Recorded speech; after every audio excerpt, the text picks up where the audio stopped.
सौंप ऐसा हर एक के साथ होता है कि जो कोई दूसरों के मामलों की जासूसी करने में बहुत ज्यादा उत्सुक रहता है, वह अपने पैरों पर अपने आप ही कुल्हाड़ी मारता है।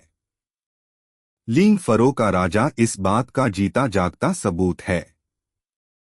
वह दूसरों के मामले में अपनी नाक अड़ाने की वजह से अपनी बेटी के लिए परेशानी ले आया और अपने नाखुश दामाद को तो उसने बर्बाद ही करके रख दिया। दामाद ने अपने सिर से किसी को मारने में अपना सिर ही तोड़ लिया। एक बार की बात है, एक माली की पत्नी थी जिसको एक बेटे की इतनी ज्यादा इच्छा थी जितनी कि किसी बुखार वाले आदमी को ठंडे पानी पीने की भी नहीं होती या फिर किसी सराय के मालिक को शाही गाड़ी की भी नहीं होती। अब एक दिन ऐसा हुआ कि माली कुछ लकड़ियों लेने के लिए पहाड़ पर गया। जब वह लकड़ियां लेकर पहाड़ से घर लौटा तो उसको उन लकड़ियों के बीच में बैठा एक सुंदर सा सौंप नजर आया।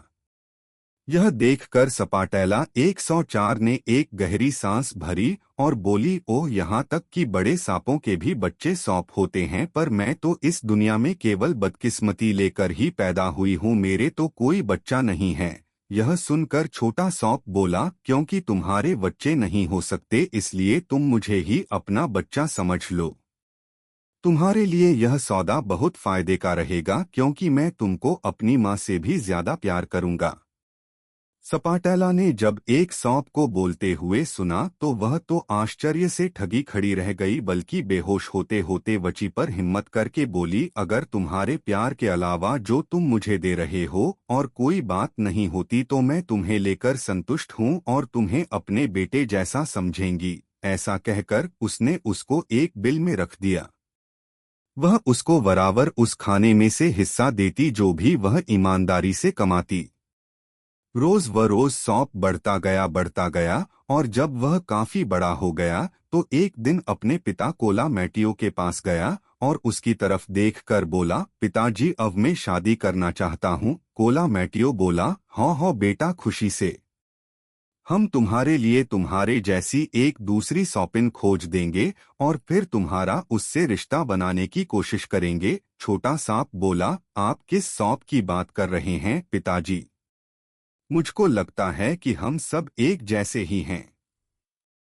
यह तो देखना बहुत आसान है कि आप कुछ नहीं केवल गांव में रहने वाले एक गवार हैं और आपको जो भी मिल जाए आप हर उस पौधे को अपने फूलों के गुच्छे में शामिल कर लेते हैं। मुझे राजा की बेटी चाहिए। आप अभी अभी वहां जाइए और उसको मेरे लिए मांगिए। उससे कहिएगा कि मैं एक सौंप हूँ और उसे मौग रहा हूँ। कोला मैटियो, जो एक बहुत ही सीधा सादा सा आदमी था और इस तरह के मामलों की जानकारी बिल्कुल ही नहीं रखता था, भोलेपन से राजा के पास चला गया और वहां जाकर उससे यह कहा, मैं दूत हूँ, मुझे समुद्र के किनारे के बालू के रेत के कणों से ज्यादा नहीं पीटा जाना चाहिए। मैं आपको यह बताना चाहता हूँ कि एक सौंप आपकी बेटी से शादी करना चाहता है। सो मैं यह कोशिश करने आया हूँ कि क्या हम लोग एक सौंप और एक फाख्ता के बीच में रिश्ता बना सकते हैं। राजा ने उसको एक नजर में ही उसे पहचान लिया कि यह कोई खरदिमाग आदमी है। उससे बचने के लिए वह बोला, जाओ अपने सौंप से कह दो कि मैं उसे अपनी बेटी दे दूंगा अगर वह मेरे बाग के सारे फलों को सोने बना देगा। ऐसा कहकर वह बहुत जोर से हंस पड़ा और उसे विदा किया। कोला मैटियो ने घर पहुंचकर राजा का जवाब अपने बेटे सौंप को बता दिया। तो सांप बोला, पिताजी, कल सुबह आप शहर में जाकर जितने भी फलों की गुठलियों बीन सकते हो बीन लाइए, फिर उन्हें उनके बागीचे में वो दीजिए, तो अगले दिन आप पेड़ों पर मोती लटके देखेंगे। कोला मैटियो, जो न तो कोई जादूगर था, न तो कहाँ मानना जानता था और न ही मना करना जानता था, सो अगले दिन जैसे ही सूरज निकला और उसने अपनी सुनहरी किरणों से धरती पर रात की गंदगी साफ करने के लिए झाड़ू लगाई, वह घर से चल दिया और गली गली घूमकर जितनी भी फलों की गुठलियों उसको मिली वह वे सब भर लाया। आलू बुखारों की, आड़ू की, चेरीज की, जो भी उसको मिली उनको लेकर वह राजा के बागीचे में गया और उन्हें वो दिया। पल भर में ही उनमें से पेड़ निकलने शुरू हो गए और बड़े होने लगे। उसकी शाखाएं, डंडियों, पत्ते, फूल, फल निकलने लगे। आश्चर्य, वे सब सोने के थे। लगता था कि सारा पेड़ ही सोने का था। यह देखकर तो राजा को बहुत खुशी हुई और वह खुशी से बहुत जोर से चिल्ला पड़ा। पर जब सौंप ने कोला मैटियो को फिर से राजा के पास भेजा कि अपने वायदे के अनुसार क्या अब उसकी बेटी से शादी कर सकता है, तो राजा बोला, वह तो ठीक है, पर मैं अपनी बेटी देने से पहले उससे एक काम और कराना चाहूंगा कि वह मेरे बागीचे की दीवार और उसके रास्ते सब जवाहरातों के बना दे। माली ने घर आकर सौंप से वैसा ही कह दिया। सौंप ने माली से कहा कि वह अगली सुबह जाए और टूटे हुए प्लेट प्यालों के टुकड़े उठा लाए और उनको बागीचे के रास्तों पर और दीवारों पर फेंक दे, क्योंकि हम इस छोटी सी मुश्किल को अपनी खुशी के रास्ते में नहीं आने देंगे। अगली सुबह जैसे ही रात गई और सूरज आसमान में आया तो माली तो अपने काम पर निकल गया। उसने वहां से टाइल्स के छोटे छोटे टुकड़े, प्लेट प्यालों के टूटे हुए टुकड़े, जग के हैंडल्स आदि इकट्ठे किए और उनको ले जाकर राजा के बागीचे के रास्तों और दीवारों पर फेंक दिया। जब उसने सौंप का कहा हुआ कर लिया तो वह तो खुद भी आश्चर्य में पड़ गया। उसने देखा बागीचे की दीवारें और रास्ते सब जवाहरातों से जड़े हुए थे जो उसकी आंखों को चौंधिया रहे थे। राजा तो यह दृश्य देखता का देखता रह गया। उसको पता ही नहीं था कि उसके ऊपर इतनी कृपा कैसे हो गई थी। अब जब सौंप ने अपने पिता को फिर राजा के पास शादी के सिलसिले में भेजा तो राजा बोला, यह तो उसने कुछ भी नहीं किया। मैं चाहता हूं कि अब वह मेरा यह महल सोने का बना दे। जब कोला मैटियो ने जाकर सौंप से राजा की यह नई इच्छा बताई तो सौंप बोला, आप जाकर एक गठठर घास फूस ले आइए और महल के नीचे की दीवारों पर घास फूस मल दीजिए। हम देखते हैं कि अगर यह काम भी राजा के इस पागलपन को दूर नहीं करता तो। कोला तुरंत ही वहां से चला गया और बंद गोभी, मूली, लीक, पार्सले, शलगम सबके पत्ते उठाकर ले आया और जब उसने महल का निचला हिस्से पर इन सबको मला तो सारा का सारा महल सोने का हो गया। वह सोने की एक गेंद की तरह से चमक रहा था। माली जब दोबारा राजा से अपने बेटे सौंप के रिश्ते की बात करने आया तो राजा ने यह सब देखकर अपनी बेटी को बुलाया और उससे कहा, मेरी प्यारी गुनोनिया 100, मैंने तुम्हारा हाथ मांगने आए एक उम्मीदवार को मना करने की बहुत कोशिश की। मैंने उससे कई नामुमकिन काम करवाए पर मैं अपनी कोशिशों में सफल न हो सका। सो मैं हार गया और मुझे अपनी हाँ करनी ही पड़ी। मैं तुमसे विनती करता हूं कि क्योंकि तुम मेरा कहना मानने वाली हो तो तुम मेरा वायदा रख लेना और अपनी किस्मत से संतुष्ट रहना। मैं तुम्हारा यह एहसान कभी नहीं भूलूंगा। ग्रैनोनिया बोली, पिताजी जैसी आपकी इच्छा हो वैसा कीजिए। मैं आपकी किसी भी इच्छा के जरा भी खिलाफ नहीं जाऊंगी। राजा ने यह सुनकर कोला मैटियो को बुलाया और उससे सौंप दूल्हे को वहां लाने के लिए कहा। सौंप महल चलने के लिए तैयार हुआ। उसकी गाड़ी सोने की बनी हुई थी और उसे 4 सुनहरे हाथी खींच रहे थे। पर वह जहां जहां से भी गुजरा तो लोग उसे देखकर डर के मारे भागने लगे। इतना बड़ा और डरावने सौंप को शहर में से होकर महल की तरफ जाते देखकर शहर वाले, और जब वह महल पहुंचा तो उसे देखकर सब दरबारी लोग झाड़ियों की तरह कौंपने लगे और भाग लिए। यहाँ तक कि बहादुर से बहादुर आदमी भी वहां खड़ा नहीं रह सका। रानी भी डर के मारे कौंपने लगी और अपने कमरे में जाकर घुस गई। हालांकि ग्रैनोनिया के माता पिता उससे चिल्ला चिल्ला कर कह रहे थे, भाग ग्रैनोनिया भाग, अपने को बचा, पर केवल वही वहां एक ऐसी थी जो निडर खड़ी हुई थी। उसने अपने माता पिता से कहा, मैं अपने पति से क्यों डरूं जिसे आप लोगों ने मेरे लिए चुना है। जब सौंप कमरे में आया तो उसने ग्रैनोनिया को कमर से अपनी पूंछ से पकड़ लिया और उसके ऊपर चुंबनों की बौछार कर दी। यह देखकर तो राजा एक कीड़े की तरह सिकुड़ गया। उसके बाद सौंप उसको दूसरे कमरे में ले गया और दरवाजे की चिटकनी लगा दी।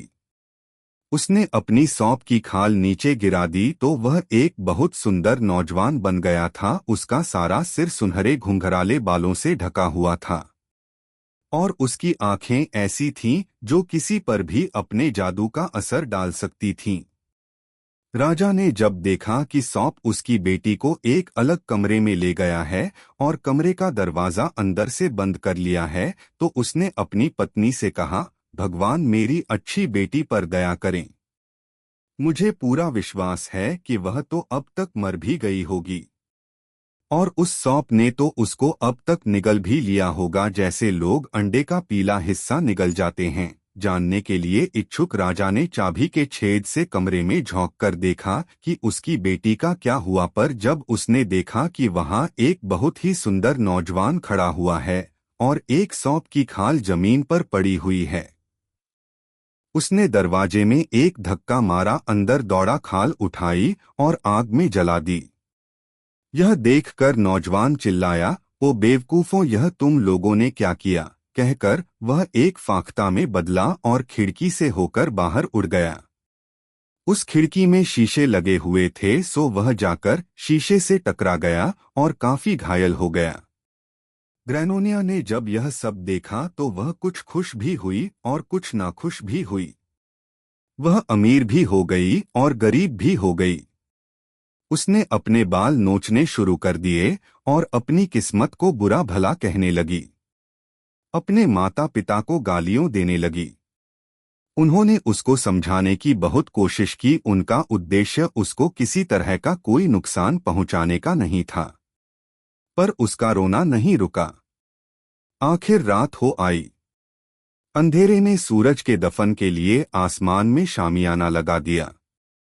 रात को जब सब सो गए, लड़की ने अपने जवाहरात लिए जो उसके लिखने वाली मेज में रखे हुए थे और पिछले दरवाजे से अपने उस खजाने को ढूंढने के लिए बाहर निकल गई जिसे उसने खो दिया था। वह चांदनी रात में रास्ता ढूंढती हुई शहर के बाहर चली गई। रास्ते में उसको एक लोमड़ा मिला। उसने गैनोनिया से पूछा कि क्या उसे साथ के लिए कोई चाहिए था। गैनोनिया बोली, हाँ हाँ, मुझे बहुत खुशी होगी क्योंकि मैं इस देश को ज्यादा जानती नहीं। सो दोनों बहुत देर तक साथ साथ चलते रहे। आखिर वे एक जंगल में आ गए जहाँ पेड़ बच्चों की तरह से खेल रहे थे। वे वहाँ छोटे छोटे घर बना रहे थे जिनमें साए अंदर लेट सकें। और क्योंकि अब वे थक गए थे और आराम करना चाहते थे तो वे पेड़ों की पत्तियों के नीचे छिप गए थे जहां एक फव्वारा घास के साथ खेल रहा था। वह उनके ऊपर कटोरा भर भर कर पानी छिड़क रहा था। वे वहीं नर्म घास पर लेट गए और प्रकृति का कर्जा चुकाने के लिए सो गए। वे सूरज निकलने के बाद ही जागे जब सूरज ने यात्रियों और नाविकों को कहा कि वे अपनी अपनी यात्रा के लिए तैयार हो जाएं। जागने के बाद भी वे कुछ देर तक वहीं चिड़ियों का संगीत सुनते रहे। गैनोनिया को उनका संगीत बहुत अच्छा लग रहा था। लोमड़े ने यह देखकर कहा, तुमको इनके संगीत में इससे भी दोगुना आनंद तब मिलेगा जब तुम यह समझोगी कि ये क्या कह रही हैं, जैसे मुझे। यह सुनकर गैनोनिया की उत्सुकता और बढ़ गई, जैसा कि स्त्रियों के साथ होता है कि उनकी उत्सुकता की कोई सीमा नहीं होती। उसने लोमड़े से पूछा कि वह उसे बताए कि वे क्या बातें कर रही थीं। गैनोनिया के बहुत देर तक विनती करने के बाद लोमड़े ने उसे बताया कि वे क्या कह रही थीं। उसने गैनोनिया से कहा कि वे राजकुमार के बेटे की बदकिस्मती के बारे में बात कर रही हैं, जो जे चिड़िया की तरह से बहुत सुंदर था। क्योंकि उसने एक नीच ओगैस को परेशान किया था तो उसने उसके ऊपर जादू डाल दिया था कि वह 7 साल सौंप के रूप में जिए। जब इस रूप में जीते जीते उसे 4 साल बीत जाएंगे तो वह एक राजा की बेटी के प्यार में पड़ जाएगा। एक दिन जब वह उस लड़की के साथ होगा और वह वहीं अपनी सौंप की खाल निकाल देगा तो राजकुमारी के माता पिता उस कमरे में आएंगे और उसकी खाल जला देंगे तो वह फाख्ता बनकर वहां से भाग जाएगा। जब वह फाख्ता के रूप में भाग रहा होगा तो खिड़की के शीशे से टकराकर वह घायल हो जाएगा और इतना ज्यादा घायल हो जाएगा कि डॉक्टर भी उसकी जिंदगी की आशा छोड़ देंगे। ग्रैनोनिया ने जब अपनी कहानी सुनी तो उसने लोमड़े से पूछा कि क्या इसका कोई इलाज है। लोमड़े ने जवाब दिया कि इसका इलाज कोई नहीं है, सिवा इसके कि उन्हीं चिड़ियों का खून जो यह बात कह रही थीं उसके घावों पर लगा दिया जाए। जब गैनोनिया ने यह सुना तो वह लोमड़े के सामने अपने घुटनों पर बैठ गई और उससे विनती की कि वह उसके लिए वे चिड़िये पकड़ लाए ताकि वह उनका खून ले सके। उसने साथ में यह भी कहा कि अच्छे साथियों की तरह से वे दोनों उसक फायदा वोट लेंगे। लोमड़ा बोला, यह सब तो ठीक है, हमको आज रात का इंतजार करना चाहिए और जब चिड़िये रात को सो जाएंगी तो मैं उनको एक एक करके पकड़ लाऊंगा। सो उन्होंने सारा दिन इंतजार किया। धरती ने भी रात का मोम पकड़ने के लिए अपना ब्लैकबोर्ड फैला दिया। जब लोमड़े ने देखा कि अब सब चिड़िये सो गईं, तो वह धीरे से पेड़ पर चढ़ा और वहां जितनी भी चिड़िये सो रही थीं सबको मार लाया। फिर उसने उन सबका खून एक बोतल में भर लिया जो वह रास्ते में पानी पीने के लिए साथ रखता था। गैनोनिया यह देखकर बहुत खुश थी। उसके कदम जमीन पर ही नहीं पड़ रहे थे। पर लोमड़ा बोला, मेरी प्यारी बेटी, यह कैसी खुशी है, तुमने तो कुछ किया ही नहीं है। जब तक तुम इस खून में मेरा खून नहीं मिलाओगी तब तक यह काम नहीं करेगा। इतना कहकर वह वहां से भागने लगा। गैनोनिया ने देखा कि उसकी तो सारी खुशियों पर पानी फिरे जा रहा है, सो उसने स्त्रियों वाली चाल खेली। उसकी चापलूसी करनी शुरू की। वह बोली, ओ वातूनी लोमड़े, तुम्हारे पास अपनी जान बचाने की कोई तो वजह होगी। अगर मैं तुम्हारे इतने सारे कर्जी से न दबी होती और अगर दुनिया में कोई और लोमड़ा न होता। पर तुम्हें तो मालूम है कि मैं तुम्हारे कर्जे में कितनी डूबी हुई हूँ। और तुम्हें यह भी मालूम कि इस मैदान में तुम जैसे लोमड़ों की कोई कमी तो है नहीं। मेरे ऊपर विश्वास करो।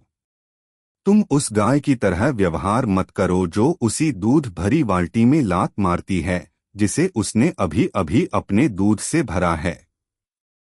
तुमने अपना बड़ा काम तो कर दिया, अब तुम उसके आखिरी हिस्से को करने से क्यों बच रहे हो? मेहरबानी करके टुक जाओ। मेरे ऊपर भरोसा करो। मेरे साथ राजा के शहर चलो, जहां अगर तुम चाहो तो तुम मुझे वहां एक दासी की तरह बेच सकते हो। लोमड़े ने यह तो कभी सोचा ही नहीं था कि वह एक स्त्री से हार जाएगा। वह उसके साथ राजा के शहर जाने के लिए तैयार हो गया और चल दिया। वे लोग अभी 50 कदम भी नहीं चले होंगे कि गैनोनिया ने डंडी उठाई जो उसके हाथ में थी और उससे लोमड़े को इतनी जोर से मारा कि वह वहीं मर गया और टांगे फैलाकर गिर पड़ा। उसने लोमड़े का खून उस बोतल में भरा और उसे लेकर फिर आगे चल दी। चलते चलते वह बड़ी घाटी तक आ पहुंची। वहां पहुंचकर वह सीधी राजा के महल में गई और उसको संदेश भेजा कि वह राजकुमार को ठीक करने के लिए आई है। राजा ने हुक्म दिया कि उसको तुरंत ही उसके सामने लाया जाए, तो वह तो यह देखकर ही आश्चर्यचकित रह गया कि एक छोटी सी लड़की इस काम को करने के लिए आई थी जिसे बड़े बड़े डॉक्टर ठीक नहीं कर सके। पर इसको एक मौका देने में क्या हर्ज है, सो उसने उसको अपना काम करने के लिए कहा। पर ग्रैनोनिया बोली, अगर मैं अपने काम में कामयाब हो गई तो आप मुझसे वायदा करें कि आप मुझे राजकुमार को मेरा पति बना देंगे। राजा ने जो अब तक की अपने बेटे की हालत से इतना निराश हो गया था कि उसने तो उसे मरा जैसा ही समझ लिया था, सो उसने उससे कहा, अगर तुमने मुझे मेरा बेटा सही सलामत वापस कर दिया तो मैं भी तुम्हें उसे सही सलामत तुम्हारे पति की हैसियत से वापस कर दूंगा। क्योंकि जिसको कोई उसका बेटा वापस देता है उसके लिए किसी को उसका पति देना कोई खास बात नहीं है। सो वे दोनों राजकुमार के कमरे में गए और गैनोनिया ने जैसे ही राजकुमार के घावों पर खून लगाया तो उसके घाव तो ऐसे भरते चले गए जैसे वे कभी वहां थे ही नहीं। गैनोनिया ने जब राजकुमार को बिल्कुल तंदुरुस्त देखा तो उसने राजा को उससे किया गया वायदा याद दिलाया। इस पर राजा अपने बेटे की तरफ घूमा और उससे बोला, एक पल पहले तक तुम बिल्कुल मरे जैसे पड़े थे, पर अब मैं तुम्हें जिंदा और तंदुरुस्त देख रहा हूं। मुझे इस बात पर विश्वास नहीं हो रहा है। इसलिए जैसा कि मैंने इस लड़की से वायदा किया था कि अगर तुम इसे ठीक कर दोगी तो मैं तुम्हारी शादी इससे कर दूंगा। अब मुझे इस काम को पूरा करने की इजाजत दो। तुम्हें मेरे उस प्यार की कसम जो तुम मुझे करते हो, मैं उसके एहसान का बदला चुकाने पर मजबूर हूँ। जब राजकुमार ने यह सुना तो बोला, पिताजी, मैं आपके प्यार को जरूर साबित कर देता, पर मैं किसी और लड़की से वायदा कर चुका हूँ। मुझे पूरी उम्मीद है कि आप मुझे मेरा वायदा नहीं तोड़ने देंगे, और न यह लड़की चाहेगी कि मैं उसके साथ किया गया वायदा तोड़ूं जिससे मैंने प्यार किया है। गैनोनिया तो यह सुनकर मन ही मन इतनी खुश हुई जितना कि वह बता नहीं सकती। उसको यह सुनकर अच्छा लगा कि राजकुमार को अभी तक उसकी याद है। उसका चेहरा गुलाबी हो गया। वह बोली, अगर मैं उस लड़की से जिद करूं कि वह तुम्हारे ऊपर अपना अधिकार छोड़ दे तब क्या तुम मेरी इच्छा पूरी करोगे? राजकुमार बोला, नहीं, कभी नहीं। क्या मैं कभी अपने दिल से उसकी सुंदर शक्ल निकाल सकता हूं जिसको मैं प्यार करता हूं? क्या मैं फिर से उसी तरह के दिमाग वाला रह सकता हूं? मैं अपनी जिंदगी में अपनी जगह खोना ज्यादा पसंद करूंगा बजाय इसके कि मैं यह नीच चाल खेलूं। अब गैनोनिया बहुत देर तक अपने आप को न छिपा सकी और उसने अपने आप को राजकुमार के सामने खोल दिया कि वह कौन थी। क्योंकि उसके सिर में चोट लगने की वजह से कमरे में अंधेरा था, इसीलिए वह उसको पहचान नहीं सका था। उसके बताने के बाद राजकुमार उसे पहचान गया था। उसने उसे खुशी गले लगा लिया था। फिर उसने पिता को बताया कि उसने क्या क्या किया था और उसके लिए क्या क्या सहा था। फिर उन्होंने गैनोनिया के माता पिता यानी लॉन्गफील्ड के राजा और रानी को बुलावा भेजकर बुलवाया और फिर उन दोनों की शादी बड़ी धूमधाम से हुई। दर्द एक मसाला है जी अमर प्यार की खुशी की साबित करता है।